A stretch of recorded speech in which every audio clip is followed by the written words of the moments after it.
How to know if we are being tested or being punished by Allah when we are faced with calamities?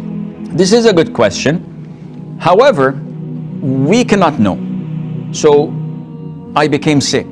I got an illness. There is a disease. I lost my money. I lost my job. I lost my investment.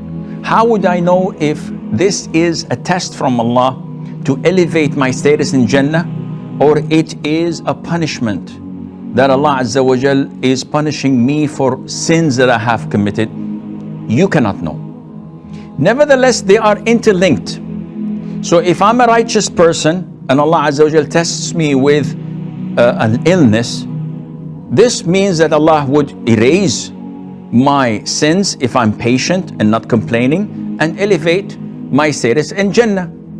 And the other way is also true.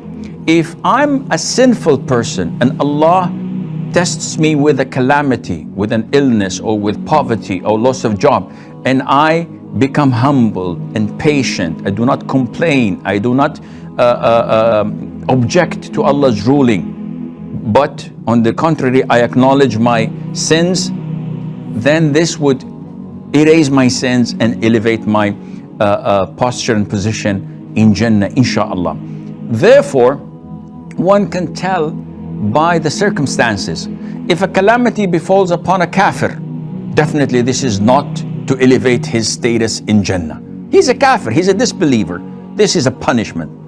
If it falls upon an openly sinner Muslim, he's sinful, he's openly committing sin, this is a punishment. We know that for granted.